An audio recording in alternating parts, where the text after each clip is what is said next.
Hello everyone, welcome to Winnie classes. Today we will learn about concentration of a solution and separation method of a mixture. So let's start now. इससे पहले हमने previous video में समझा था pure substance and mixtures क्या होते हैं और इनके कौन कौन से टाइप्स होते हैं. नाउ सॉल्यूशन जो कि मिक्सचर का होमोजीनियस टाइप है. A solution is a homogeneous mixture of two or more substances. दो या दो से अधिक पदार्थों से मिलकर जो समांगी मिश्रण बनता है उसी को विलयन यानी सॉल्यूशन कहते हैं.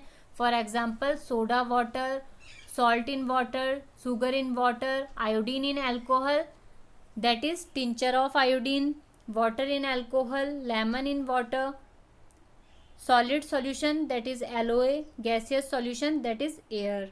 These are the example of solution. Now solution solute and solvent से मिलकर कर बना होता है. solute जो कि lesser amount में present होता है solution में and solvent जो कि मैक्सिमम अमाउंट में प्रेजेंट होता है सॉल्यूशन में उसे सॉल्वेंट यानी विलायक कहते हैं. एंड सॉल्यूट जो कि विलेय होता है जो लेसर अमाउंट में प्रेजेंट होता है सॉल्यूशन में. तो इस तरह से सॉल्यूशन यानी विलियन, सॉल्यूट यानी विलेय एंड सॉल्वेंट यानी विलायक का मिश्रण होता है. Now there are two types of solution. Solution के टाइप डिपेंड करते हैं सॉल्यूट की क्वांटिटी पे. सॉल्यूशन में सॉल्यूट की जो क्वांटिटी होती है उसके अकॉर्डिंग सॉल्यूशन टू टाइप्स के होते हैं. The first one is dilute solution यानी तनु विलयन and second one is concentrated solution यानी सांद्र विलयन. Now what is saturated solution? Saturated solution is also called concentrated solution यानी सांद्र विलयन. At any particular temperature, a solution that has dissolved as much solute as it is capable of dissolving is said to be a saturated solution. Saturated solution यानी सांद्र विलयन वो विलयन होता है जिसमें कि जो सॉल्यूट है उसकी मैक्सिमम अमाउंट डिसॉल्व की जा सकती है सॉल्यूशन में. ऐसा सॉल्यूशन सैचुरेटेड सॉल्यूशन यानी सांद्र विलयन कहलाता है. एंड सैचुरेटेड सॉल्यूशन को ही कंसंट्रेटेड सॉल्यूशन कहते हैं. शुगर एंड वाटर के सॉल्यूशन में शुगर जो कि सॉल्यूट होता है, इस सॉल्यूशन में शुगर की जो मैक्सिमम क्वांटिटी डिसॉल्व की जा सकती है, इट मीन्स सॉल्यूशन जितना मैक्सिमम क्वांटिटी में शुगर को डिसॉल्व करने में कैपेबल होता है, तो इस तरह का सॉल्यूशन सैचुरेटेड सॉल्यूशन यानी सांद्र विलयन कहलाता है. The amount of a solute present in the saturated solution at this temperature is called its solubility. किसी भी सॉल्यूट की सॉल्युबिलिटी यानी विलेयता वो सॉल्यूट की वो अमाउंट होती है जो कि सैचुरेटेड सॉल्यूशन में प्रेजेंट होती है. Now dilute solution. Dilute solution को अनसैचुरेटेड सॉल्यूशन भी कहते हैं.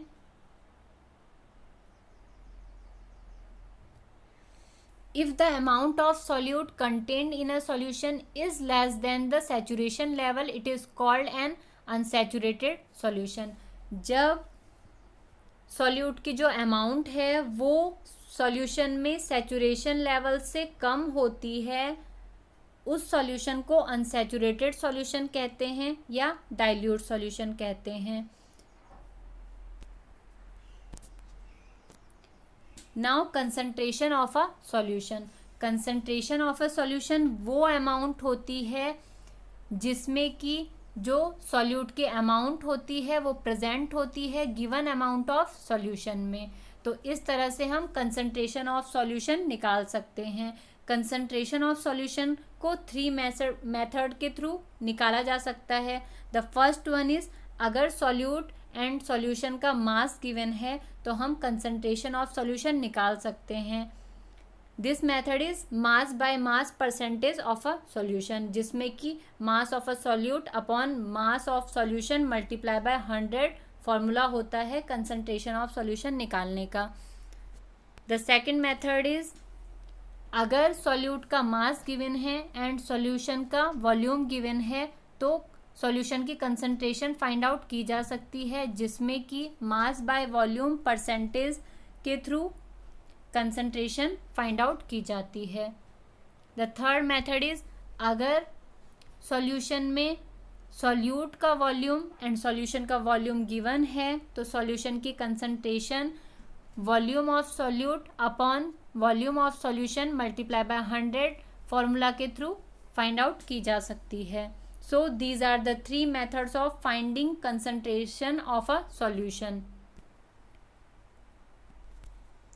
Now separating the components of a mixture. Mixture यानी मिश्रण, जो कि कंपोनेंट्स यानी मिश्रण के घटक से बना होता है।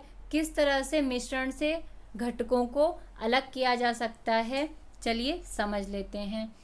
तो मिक्सचर जो कि मेनली 2 टाइप्स का होता है। First one is homogeneous mixture यानी समांगी मिश्रण, जिसमें कि मिसिबल हो जाते हैं बोथ कंपोनेंट या मोर देन 2 कंपोनेंट। जो भी कंपोनेंट्स होते हैं मिक्सचर के वो कम्प्लीटली मिसिबल होते हैं यानी सॉल्यूबल होते हैं। एंड हेट्रोजेनियस मिक्सचर, जिसमें कि जो कंपोनेंट होते हैं मिक्सचर के वो या तो सस्पेंडेड होते हैं या कोलाइडल सॉल्यूशन में होते हैं। तो जनरली हेट्रोजीनियस मिक्सचर जो होता है, जैसे सॉल्ट में सॉइल या सैंड इन सॉल्ट, तो इसको हम फिजिकल मेथड जैसे कि हैंड पिकिंग, हाथ के द्वारा छानना, या सीविंग के द्वारा या छान करके, या फिल्ट्रेशन फिल्टर करके सेपरेट कर सकते हैं कंपोनेंट्स को हेट्रोजीनियस मिक्सचर के। इसके अलावा अदर टेक्निक्स भी हैं जिनके द्वारा हम कंपोनेंट्स को सेपरेट कर सकते हैं मिक्सचर से। तो चलिए समझ लेते हैं। कलर्ड कंपोनेंट को ब्लू इंक से सेपरेट किया जाता है इवेपोरेशन मेथड के थ्रू। इवेपोरेशन मेथड से डाई को सेपरेट किया जाता है ब्लैक इंक से। इसमें एक बीकर में वाटर ले लिया जाता है, एक कंटेनर जिसमें कि वाटर ले लिया जाता है और इसको हीट किया जाता है। बीकर के ऊपर एक वॉच ग्लास रख दिया जाता है। वॉच ग्लास में इंक ले ली जाती है जिसमें से हमें डाई को सेपरेट करना है। जब बीकर को हीट देते हैं एंड वाटर बॉईल होता है तो इंक जो कि मिक्सचर होता है डाई एंड वाटर का, उसमें से वाटर वेपोराइज्ड हो जाता है एंड इंक में डाई रिमेन रह जाती है वॉच ग्लास में। तो इस तरह से डाई को सेपरेट किया जाता है वाटर से by the method of evaporation.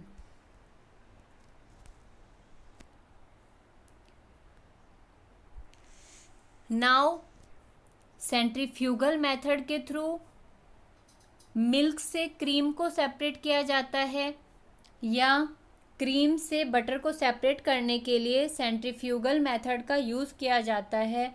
Nowadays we get full cream, tone और double tone variety of milk packed in polypacks में और Tetra packs in the market से हम फुल क्रीम दूध या टोन या double tone variety of milk जब लेके आते हैं पॉलीपैक्स में या टेट्रा पैक्स में, तो ये जो वैरायटी है मिल्क की, इनमें different amount of fat present होता है। तो किस तरह से मिल्क से क्रीम को सेपरेट किया जाता है, चलिए समझ लेते हैं। तो इसमें सेंट्रीफ्यूगेशन मेथड का यूज़ किया जाता है। सेंट्रीफ्यूगेशन मेथड में प्रिंसिपल काम करता है जिसमें कि डेंसर पार्टिकल सेंट्रीफ्यूगल फोर्स के थ्रू बॉटम में रह जाते हैं एंड लाइटर पार्टिकल्स टॉप में स्टे हो जाते हैं।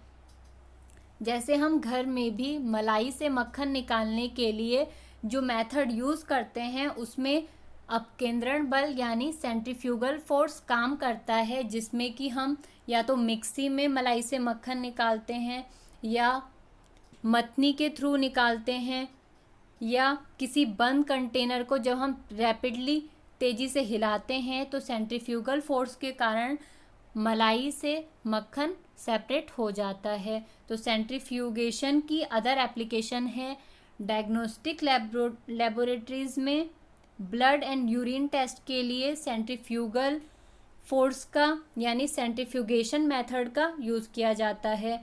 डेयरीज में जो मिल्क डेयरी होती हैं उसमें भी बटर से क्रीम से बटर को सेपरेट करने के लिए सेंट्रीफ्यूगेशन मेथड का यूज़ किया जाता है। वॉशिंग मशीन में कपड़ों को सुखाने के लिए जो मशीन होती है वो भी सेंट्रीफ्यूगल फोर्स में या सेंट्रीफ्यूगल मेथड के अकॉर्डिंग काम करती है। So these are the application of centrifugation method. Now miscible liquids को किस तरह से सेपरेट किया जाता है, चलिए समझ लेते हैं। तो मिसिबल लिक्विड्स को सेपरेटिंग फनल के थ्रू सेपरेट किया जाता है, जिसमें कि जो इमिसिबल लिक्विड होते हैं वो इमिसिबल होते हैं एक दूसरे में, जैसे कि वाटर एंड ऑयल का सॉल्यूशन या वाटर एंड केरोसिन ऑयल का सॉल्यूशन। तो इसके लिए सेपरेटिंग फनल में पहले इमिसिबल लिक्विड को डाल दिया जाता है। सेपरेटिंग फनल में नीचे की साइड स्टॉप कॉक लगी होती है। जब इस इमिसिबल लिक्विड को सेपरेटिंग फनल में थोड़ा देर के लिए छोड़ दिया जाता है, तो बिकॉज ये लिक्विड जो सॉल्यूट एंड सॉल्वेंट होता है ये आपस में इमिसिबल होते हैं, इसलिए इनकी अलग अलग लेयर बन जाती है सेपरेटिंग फनल में। इस तरह से केरोसिन ऑयल जो कि लाइट वेट होता है वो ऊपर आ जाता है एंड वाटर जो कि हैवी वेट होता है वो नीचे आ जाता है। जब ये सेपरेटिंग फनल में सेपरेट हो जाते हैं तो स्टॉप कॉक को धीरे से ओपन करके वाटर को सेपरेट कर लिया जाता है एंड फिर स्टॉप क्लॉक को क्लोज कर दिया जाता है, जिससे कि केरोसिन ऑयल सेपरेटिंग फनल में सेपरेट हो जाता है। तो इस तरह से इमिसिबल लिक्विड्स को सेपरेटिंग फनल के थ्रू सेपरेट किया जाता है। सेपरेटिंग फनल की अदर एप्लीकेशंस हैं वाटर एंड ऑयल में से ऑयल एंड वाटर को सेपरेट करने के लिए सेपरेटिंग फनल का यूज़ किया जाता है। Extraction of iron from its ore, iron के ओर से एक्सट्रैक्ट करने के लिए आयरन को सेपरेटिंग फनल मेथड का यूज़ किया जाता है। नाउ सॉल्ट एंड कपूर को सेपरेट किया जाता है by the method of sublimation. Sublimation यानी उर्ध्वपातन। हमने प्रीवियस क्लासेस में समझा था कि सब्लिमेशन क्या होता है और किस तरह से सब्लिमेशन प्रोसेस में सॉलिड डायरेक्टली गैसियस स्टेट में कन्वर्ट हो जाता है। तो इस मेथड के थ्रू हम सब्लाइम सॉलिड जो कि ammonium chloride, naphthalene and anthracene होते हैं, इनको डायरेक्ट सॉलिड स्टेट से गैसियस स्टेट में बाय हीटिंग के थ्रू कन्वर्ट कर सकते हैं, जिससे कि ये जिस भी सॉल्यूशन में मिक्स होते हैं उसका अदर कंपोनेंट सेपरेट हो जाता है। तो इस तरह से सॉल्ट को अलग करने के लिए, कपूर से सॉल्ट को अलग करने के लिए सब्लिमेशन मेथड का यूज़ किया जाता है, जिसमें कि हीट किया जाता है चाइना डिश के अंदर।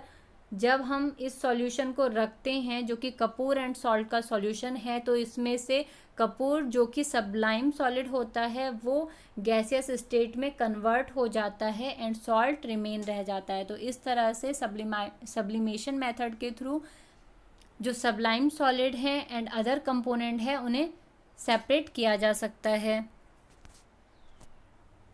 नाउ ब्लैक इंक से डाई को सेपरेट करने के लिए क्रोमेटोग्राफी का यूज़ किया जाता है। क्रोमेटोग्राफी में एक फ़िल्टर स्ट्रिप को यूज़ किया जाता है। फ़िल्टर स्ट्रिप में 3 सेंटीमीटर लेंथ में, नीचे से 3 सेंटीमीटर लेंथ में जो ब्लैक इंक है उससे एक लाइन ड्रॉ कर दी जाती है। अब इस फिल्टर स्ट्रिप को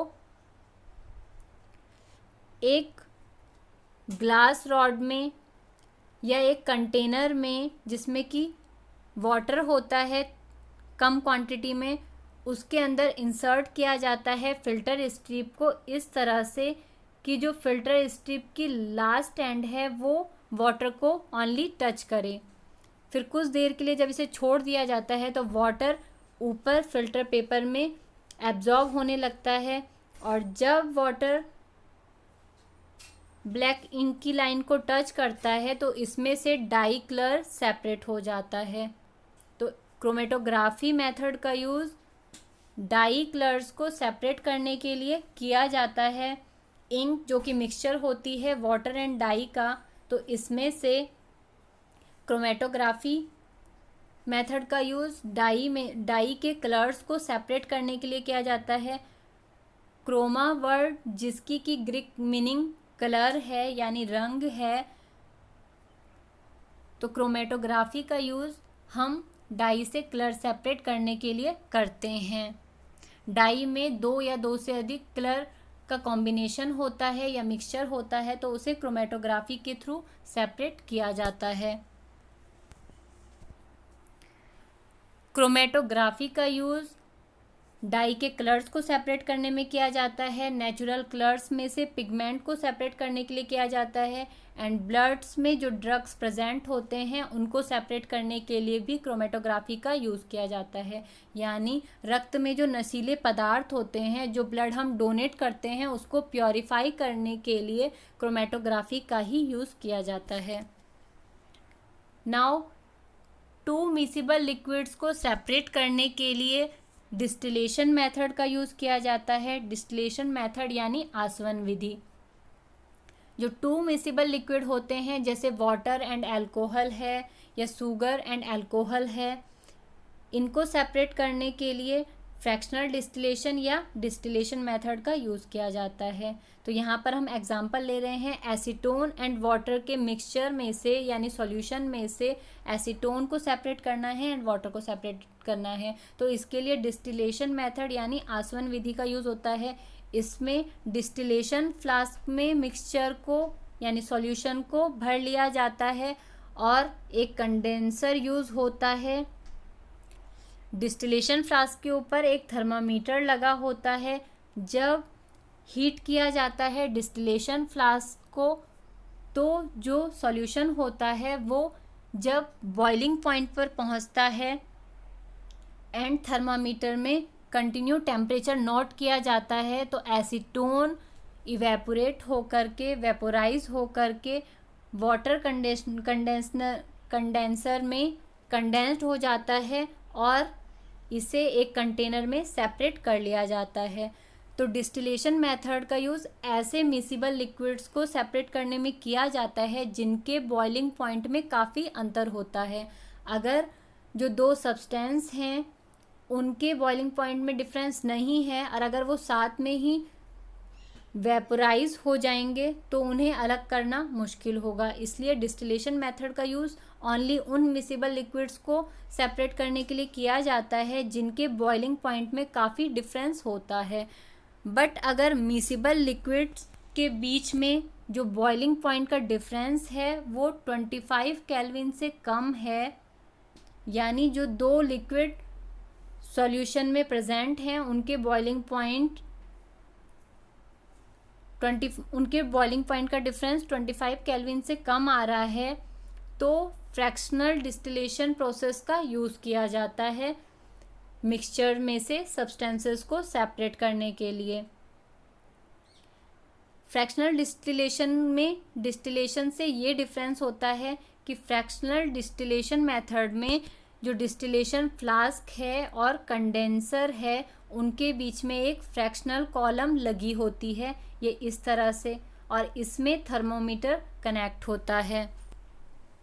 तो फ्रैक्शनल कॉलम में कांच के गुटके यानी ग्लास बीड्स प्रेजेंट होते हैं जो कि डिस्टिलेशन फ्लास्क में जो सॉल्यूशन होता है जो जिसमें बॉइलिंग पॉइंट होने पर जो सॉल्यूशन का कंपोनेंट वेपर हो जाता है उस वेपर को कूल करने का और कंडेंस करने का काम करता है फ्रैक्शनल कॉलम, और इस तरह से जो दो मिसिबल लिक्विड हैं वो फ्रैक्शनल डिस्टिलेशन से सेपरेट हो जाते हैं। जैसे कि शुगर में से अल्कोहल को सेपरेट करने के लिए फ्रैक्शनल डिस्टिलेशन का यूज़ किया जाता है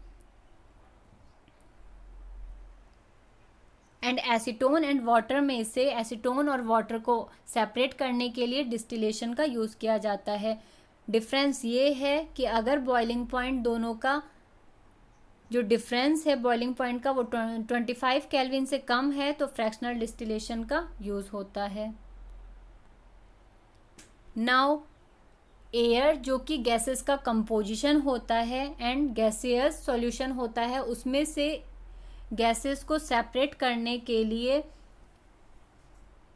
evaporation and fractional distillation method का यूज़ किया जाता है।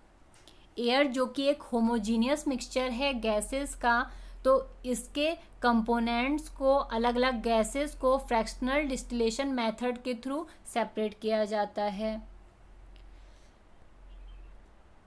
सबसे पहले एयर को कंप्रेस किया जाता है, यानी इसका प्रेशर इंक्रीज किया जाता है और टेम्परेचर डिक्रीज किया जाता है। तो इस तरह से कंप्रेस करके एयर को लिक्विड एयर में कन्वर्ट कर दिया जाता है।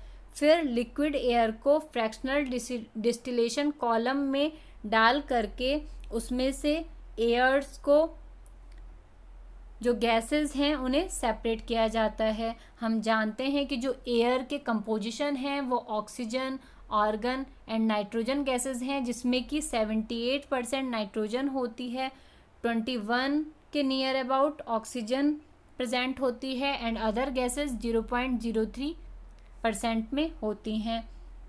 तो जब लिक्विड एयर को फ्रैक्शनल डिस्टिलेशन कॉलम में डाला जाता है तो इससे डिफरेंट गैसेस का कंपोजिशन सेपरेट हो जाता है। सबसे कम बॉइलिंग पॉइंट नाइट्रोजन गैस का होता है and maximum boiling point oxygen gas का होता है। तो नाइट्रोजन गैस सबसे पहले लिक्विड स्टेट में कन्वर्ट हो जाती है बिकॉज इसका बॉइलिंग पॉइंट सबसे कम होता है। इस तरह से सेपरेट किया जाता है एयर के कंपोनेंट्स को, जिसमें कि फ्रैक्शनल डिस्टिलेशन में एयर को लिक्विड एयर को डाल दिया जाता है। नाउ प्योर कॉपर सल्फेट्स को इम्प्योर सैंपल से evaporation method and crystallisation method के थ्रू सेपरेट किया जाता है। कॉपर सल्फेट जो कि इम्प्योर सैंपल में प्रेजेंट होता है, कॉपर सल्फेट की इम्प्योरिटीज़ को हटाने के लिए क्रिस्टलाइजेशन मेथड का यूज़ किया जाता है। इसके लिए कॉपर सल्फेट के सॉल्यूशन को सबसे पहले वाटर में सॉल्यूबल किया जाता है, फिर उसे इवेपोरेट किया जाता है। इवेपोरेशन में वाटर के साथ काफ़ी इम्प्योरिटीज़ अलग हो जाती हैं। अब जो कॉपर सल्फेट बच जाता है उसे क्रिस्टलाइजेशन मेथड के थ्रू उसमें से प्योर सॉलिड कॉपर सल्फेट के प्योर सॉलिड अलग कर दिए जाते हैं as a crystal. Crystallisation method का यूज़ सॉल्ट के प्योरिफिकेशन में किया जाता है बिकॉज सी का जो वाटर जो कि खारा पानी होता है उसमें सबसे पहले इवेपोरेट करके वाटर को सॉल्ट से सेपरेट कर दिया जाता है। फिर सॉल्ट की जो इम्प्योरिटीज़ होती हैं उन्हें क्रिस्टलाइजेशन मेथड से अलग कर दिया जाता है। फिटकरी को सेपरेट करने के लिए भी इम्प्योरिटी सैंपल से फिटकरी को सेपरेट करने के लिए भी क्रिस्टलाइजेशन मेथड यानी क्रिस्टलीकरण विधि का यूज़ किया जाता है।